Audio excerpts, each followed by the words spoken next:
said, why not do it? I mean, there are still a lot of questions that I'm getting from our readers and from the audience this morning on why. What's happening in the background here? What sources told us is that it's a cloud computing capacity deal, high tens of billions. There's already a relationship there between Google Cloud and Anthropic.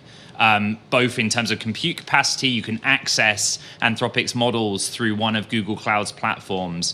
But what one source told me is that what's in question here is Anthropic's use of Google's tensor processing units, its TPUs, custom chips that Google designs and deploys capabilities on.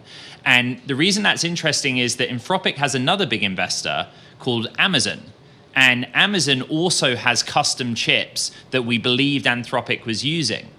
And so when we broke the news last night, Alphabet shares went up in aftermarket. They're still up this morning. Amazon shares went down. And I think that what the market's trying to assess is like, is there a relationship shift here? And is the underlying reason because one technology is better than the other? Okay, we knew CPUs. Those were the bad days of the internet. Then it became GPUs, and now we have TSUs. So I'm just trying to keep track of all these different units. Oh, that's fair. Yeah. Right? Okay, so Ed, I wonder to what extent investors in the market, and I'm talking about people outside of Silicon Valley, really care about the details here. To them, it's just another big AI-related deal for the big tech players that it's worth tens of billions of dollars.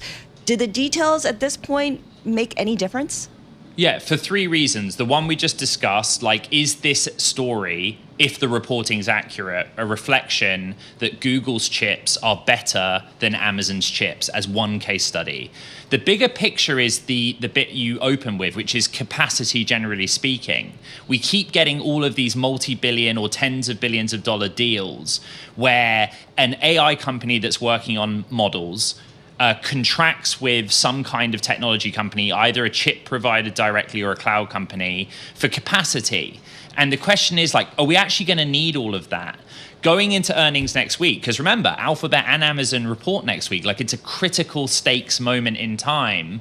The assumption of the market right now, and this is why it's worth reading the Bloomberg Intelligence React on our report, is we're going into earnings with worries that there isn't enough capacity. There aren't enough chips available. So it is really interesting to see the specific type of processor that is in question here and the players in the story, because it will give you a sense of maybe who's able to survive in an environment where there may be loads of capital, but actually we don't have the compute that we need right now going forward. Ed, is this the first time that someone outside of Google is buying or using Google's custom chips, these TPUs? Yeah. Oh, gosh, I was kind of bracing for you to ask me this. In a sense, yes. I mean, I said to you, I got lots of questions from readers. One very reasonable question is this 100% TPUs, or is it a mix of like Google Cloud capacity that relies on different chips from different people? Like Google uses NVIDIA chips just like every other hyperscaler. We don't know the number. So that's what I'm looking into right now.